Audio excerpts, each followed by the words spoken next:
In this video, I'm breaking down 3 quick but powerful hacks to build your brand in 2025. And these are the 3 principles I come back to every project when I design brand identities for all my clients. Hack number 1 is know who you are as a brand. This might sound obvious, but I feel a lot of people forget this.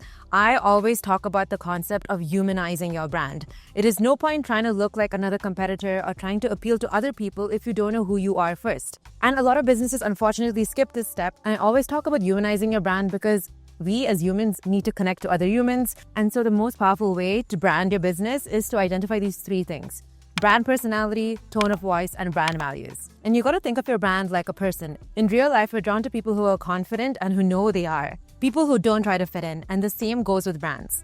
If you're constantly trying to copy trends or, shape-shift your brand to just adapt what everybody likes, people are just going to see you're trying to be a copycat and you end up being forgettable like that. So before you dive into visuals, think about your messaging. And you got to think about these key questions. What does my brand stand for? What kind of energy do I want to give off? And if my brand walked into a room, what would people notice?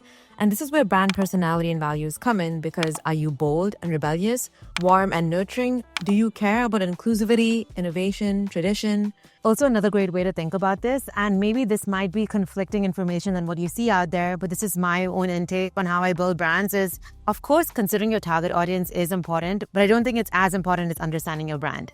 Let me give you an example. When it comes to friendships or, when you're trying to make friends, the ideal advice is you don't want to try to be liked by everybody. You want to know who you are. You want to be confident in who you are, in your hobbies, in your likes, in your personality. And automatically you will attract the people, you will attract your tribe, and you will attract the right friend circle.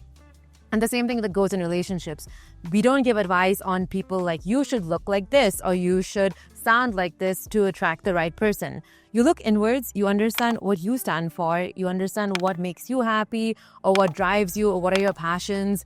And then you have a clearer sense of who you are. And I think that is so much more powerful, because automatically, I think when you are so confident and you are in your confident power, be it person, be it brand, you will attract the right person and you will attract the right target audience. Remember this, when your brand feels like a full-formed human being, people will connect with it faster. And when people connect with stuff faster, they trust you more and more likely they will buy from you. Number 2 is differentiate on purpose. We hear this all the time: stand out, be different. But what does it actually look like? The answer lies in your brain. There's a region in our brain called the hippocampus, which is responsible for memory. And it lights up when we're exposed to something new. So in easy branding terms, what that means is if somebody looks at something different or new, they're going to remember your brand first. And the most important thing to do with your brand is to trigger brand recognition and brand awareness. And the most powerful way to do that is to differentiate. So how do you differentiate your brand? It's actually quite easy. And the way I do it is look at all the competitors in the market, look at your direct competitors, look at local competitors, and look at international competitors, because you never know when your brand is going to go to that level. And kind of just do an analysis, put their logos side by side, look at their brand colors side by side, look at the fonts, visual language, photography.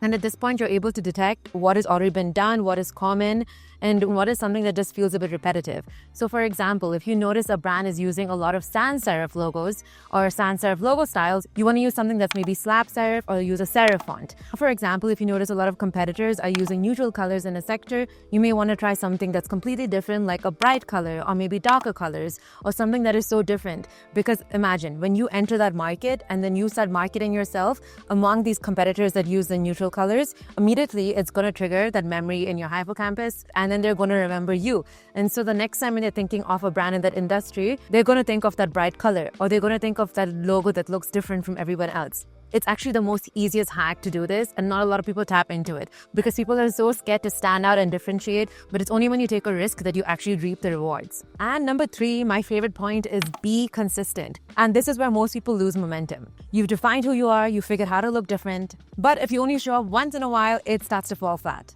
The strongest brands are the ones that show up consistently every day and look the same in different formats, on different surfaces, and different touch points across every single platform. And what does that mean? It means websites, social, packaging, email signatures, letterhead, stationery, uniform design, interiors. And every time it needs to feel cohesive and consistent. And this isn't just about aesthetics, it's also psychology. There's a concept called the mirror exposure effect. And it means the more that we see something or we're exposed to something, the more likely we're going to like it. It builds familiarity, and familiarity builds trust. Another way to think about it, and I think to give you more confidence, is sometimes if somebody sees something different in the market, It might shock them because it's never been done before. And of course, it can be a scary step. But the more that you show up consistently with that different look, the more people are going to get used to it. They're going to let their guard down. Their eyes and minds are going to open up, and pretty soon they're going to invite that brand in. And this is actually very common in life and in trends and the market. When there is a new concept introduced to the world, or like when phones came into the picture or the internet, people initially rejected it or they were scared. But because they were exposed to it over and over again, they ended up liking it and then they accepted it. And the same thing even goes for your brand. And this happens to me a lot is I'm not really sure of this person. Like they act different, they're kind of weird, and I already like maybe make a judgment.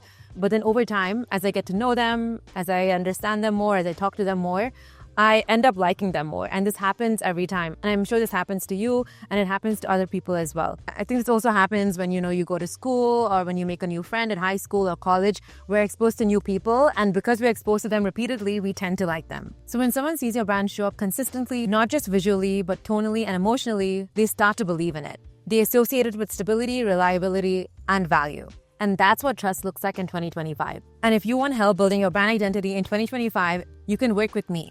You can book a free call using the link in the YouTube description below, and we can discuss how we can work together and how I can support your brand. And as always, if you like this video, please don't forget to like, subscribe, and I'll see you in the next video. And today's filming spot is in Juta in Kuzbegi. It is a small village and it is more exploring the Alpine mountains. And that is the beautiful, beautiful view. And I don't know if you can see, but it's actually started to rain and drizzle, and I'm so lucky that I was able to record this video. It's raining right now. Let me just get up and show you a little view. Let me flip the camera. It's raining bad. I gotta pack up. Okay, bye.